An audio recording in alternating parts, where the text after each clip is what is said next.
Colombia habló en las urnas y por supuesto que lo hemos venido desarrollando a lo largo de estos días, pero hoy vamos a hacer un análisis en profundidad con nuestro columnista de cabecera, como siempre, con Sergio Guzmán. Sergio, bienvenido, ¿cómo Hola estás? chicos, ¿cómo les va? Buen día, ¿cómo están Bueno, ustedes? excelente. Y hoy, para poder apoyarnos y profundizar, como siempre hacemos en cada uno de los temas, nos trajiste también a una invitada de manera virtual. Así es, sí, una colega que en este momento está en la ciudad de Bogotá, en Colombia, y que creo que desde allí nos puede también dar una mirada en profundidad, como bien señalas, en terreno, y está viviendo ahí las instancias de esto, que también es un acontecimiento histórico porque presenta algunas características muy específicas. Claro, porque los ciudadanos definieron un nuevo escenario de poder, podemos decir, que está marcado también por tensiones políticas, por un contexto bastante controversial desde el plano económico, desde el plano en el que buscan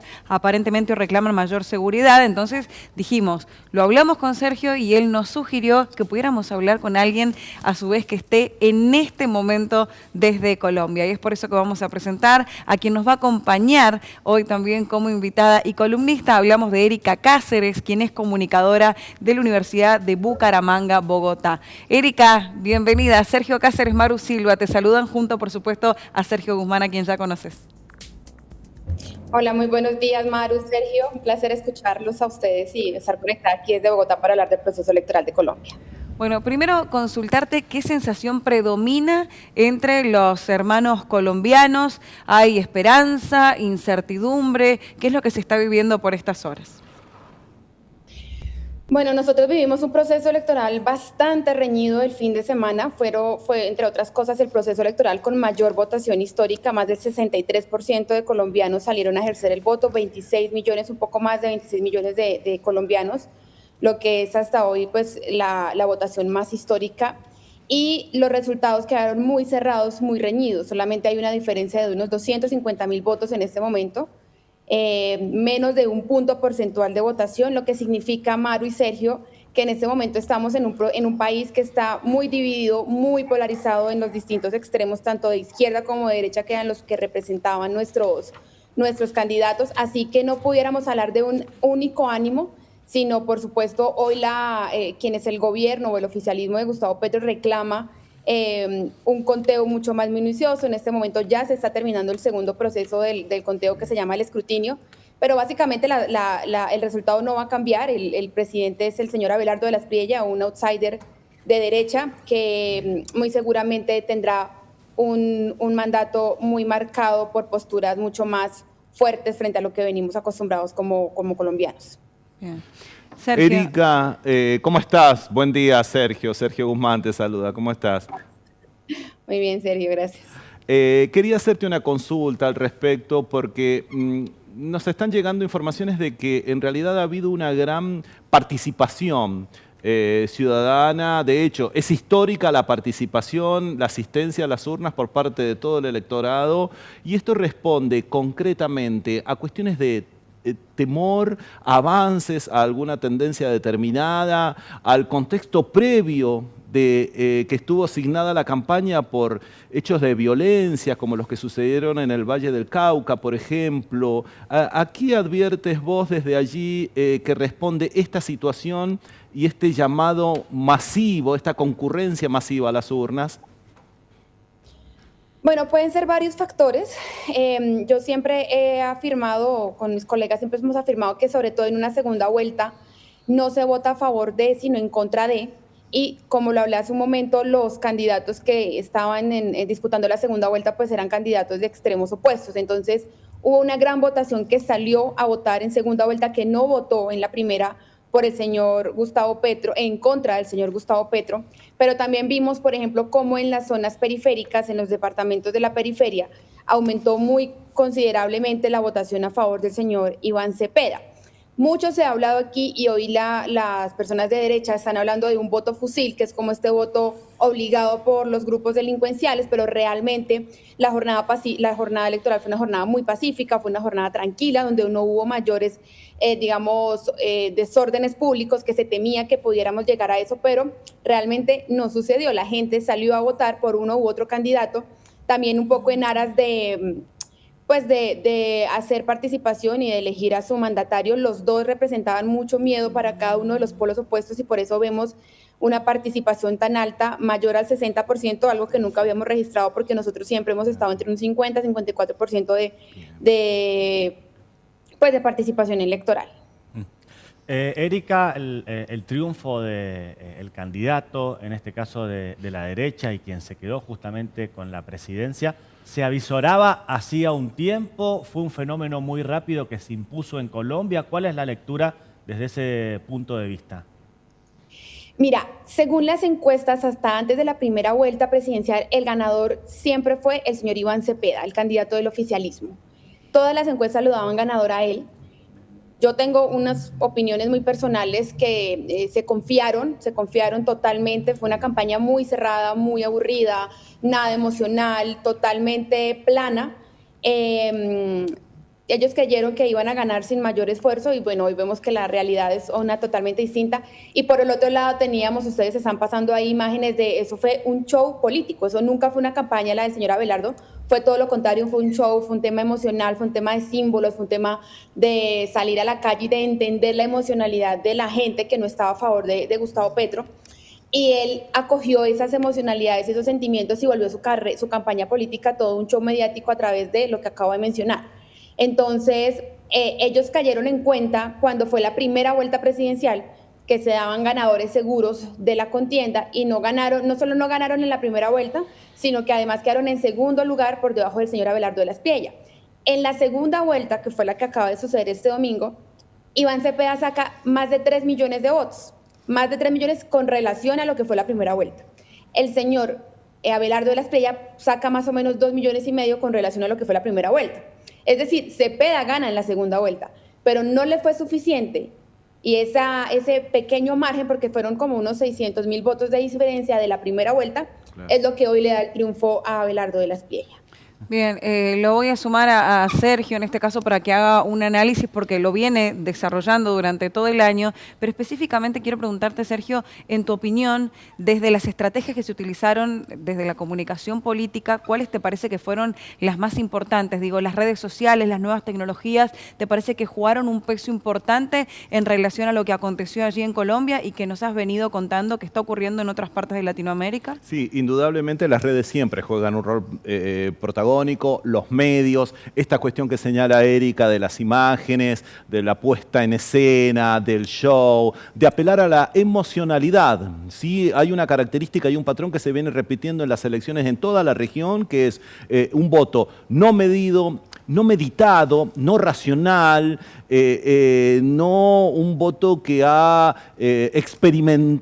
experimentado en función de las condiciones de vida materiales de las personas, sino es un voto impacto, es un voto emocional, es un voto cuyos actos electorales, como los ves ahí, parecen una puesta en escena, un show con fuegos artificiales, con serpentinas, con globos, es un patrón que se da muy recurrentemente y es un patrón al que apelan concretamente las derechas, son muy afines a estas cuestiones. Bueno, hemos tenido expresiones incluso en la República Argentina, la revolución de la alegría, los globos, ¿sí? Toda esta puesta en escena es muy interesante y es muy curiosa, pero si me permiten algo más, y para compartir también y compartir esta opinión con Erika, a ver, en Latinoamérica es la región del mundo, somos la región del mundo más desigual, ¿sí? Siendo una de las regiones más ricas en recursos humanos, en recursos naturales, en recursos estratégicos. Guardamos el triste privilegio, que valga esta alegoría muy entre comillas, de ser la región más desigual del mundo. En el caso de nuestros hermanos, nuestros amigos de Colombia, tienen regiones muy diferenciadas y marcadas en el centro con la zona costera. Tienen regiones en donde la pobreza oscila el 46 47% niveles de los países más pobres de África y tiene sectores sumamente concentrados en donde la pobreza o los niveles de riqueza, nada más, la diferencia son 15%, es decir, a los niveles de España, a los niveles de países europeos. Entonces tenés diferencias abismales que se ponen de manifiesto y que esa cuestión sopesan. Es muy increíble esto. No nos podemos permitir que en América Latina tengamos semejantes diferencias con la cantidad de recursos naturales, humanos, con los que contamos. No, es inadmisible esta situación. Erika. Fíjate, Sergio, que tú comentas algo muy interesante y es que si vemos el mapa político, cómo votaron los colombianos precisamente en la periferia, ¿no? En los departamentos de la periferia, no los que quedan en el centro del país, gana Iván Cepeda. Es decir, ellos votaron porque si bien Gustavo Petro hoy tuvo varios escándalos de corrupción, un tema de inseguridad, pues también hubo, hay que reconocer, unos programas sociales que han fortalecido y que le han cambiado la vida a un número importante de colombianos. En esas regiones gana el voto para continuar con el gobierno progresista de Gustavo Petro. Bien. Erika, quiero preguntarte también de aquí en adelante qué se avisora, entendiendo que ha sido o ha existido muchísima polarización, que bueno, hay una división bastante marcada, lo marcan los números de las elecciones también. ¿Se habla de consensos o no? ¿Es posible? El presidente electo ya en su primer discurso salió, creo yo, de una forma afortunada a hablar para todos los colombianos. Él ya no es el presidente de los 12 millones, algo que votaron por él, sino de los más de 50 millones de colombianos que somos hoy. Tuvo un discurso conciliador, le dio garantías a la oposición para poder ejercer la oposición, pero también habló desde la mano dura y desde trabajar fuerte contra la delincuencia y contra los grupos al margen de la ley que han tomado fuerza, digamos, durante estos últimos años. Creo que también se va a enfrentar a un país, no va a ser fácil gobernar, en este momento él no tiene las mayorías del Congreso, vamos a ver por supuesto cómo se reconfigura el Congreso para ver si tiene finalmente las mayorías que también le va a permitir una gobernabilidad mucho más asequible y más fácil, pero lo cierto es que la mitad de los colombianos también votó en contra de él, así que tiene un reto enorme por delante, pero confiamos y estamos con la seguridad de que al ser también el primer ejercicio como político que hace, un outsider, él nunca había estado en campañas políticas ni en política en sí, pues por lo menos intente hacer un buen gobierno, o por lo menos eso es lo que nosotros como colombianos hoy estamos esperando. Erika, un placer tenerte con nosotros. Muchísimas gracias por esta comunicación. Maru, a ti muchas gracias, Sergio, muchas gracias por la invitación y que les vaya muy bien. Un abrazo a los tres y a todo el equipo de trabajo. Gracias, hasta la próxima. Bueno, Sergio. Sí, en realidad la reconfiguración de la región nos presenta un nuevo protagonista ahora que es, como decía ahí la colega, es un outsider, es un recién llegado a la política, es un hombre joven, es un hombre proveniente de la derecha, es un hombre millonario, es un hombre, pero ha hecho su riqueza defendiendo a personas vinculadas al crimen organizado, al narcotráfico. Esa es una de las cuestiones principales por las cuales se lo señala de no haber tenido una carrera, haber construido, amasado una fortuna desde lo ético ni desde lo moral impoluto. Entonces, en este sentido, sí, Trump va a encontrar un nuevo amigo acá en la región. Uno más, va a encontrar un nuevo amigo. Lo saludable de esto es que, bueno, se celebra la participación, es la democracia. Fíjense qué comparación interesante que hacía la colega ahí. Más del 60%, casi un 62% de participación. Nosotros en las últimas elecciones, esto tiene que ver también con la madurez democrática de cada uno de los países, ¿sí? Nosotros en la última hemos tenido más del 80% de participación, ¿sí? Fíjense qué detalle, y tiene que ver, en Chile se ha dado en las generales, también recién, porque en las legislativas bajaron considerablemente la participación. Exactamente, en las generales para presidente me refiero. En Chile también ha sucedido lo mismo. Es alentador desde el punto de vista de que se incrementa la participación, pero es la participación en un sector, decimos, un enriquecimiento, un fortalecimiento de la democracia, pero es en un sector específico que es en la participación electoral, porque después hay un deterioro institucional, ¿sí? Hay un vocabulario bastante pedestre, hay expresiones que son muy llanas, hay agresiones, hay un desconocimiento supino en general sobre los temas que se abordan, sobre las primeras figuras y los temas que abordan, sobre cómo se tratan a sus adversarios políticos, sobre el desdén, sobre la mala educación. De no saludar, es decir, vamos a lo elemental, ya no hablamos de profundidades políticas, ¿sí? Hablamos de simplemente, no de contenidos, sino de gestos que hacen a la convivencia básica elemental de saludarse, que el presidente y, en este caso, la vicepresidenta se saluden. Es decir, desde allí para abajo hay un deterioro desde lo institucional, no es un gesto solamente, no, eso tiene que ver con la institución. No sos un ciudadano más, como se dice. No, yo soy un ciudadano. No, usted no es un ciudadano más, ¿sí? Entonces, quiero decir, por un lado, me parece que vale la pena despejar estas cuestiones.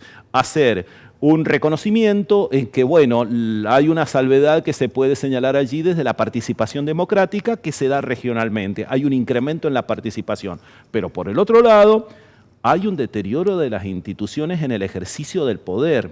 Es decir, quien arriba al poder debe honrar las instituciones. Cuando hablamos de cargos honorables, no es porque la persona a quien los ostenta es honorable, sino es un honor representarte, ¿sí? Es decir, tiene otro significado. No es que vos se te rinda honor a vos, sino que vos tienes el honor de representarnos a nosotros. Es a la inversa. Pero bueno, creo que ahora la situación se da de reconfiguración y vamos a estar a la espera a ver qué depara este nuevo escenario a América Latina. Bien.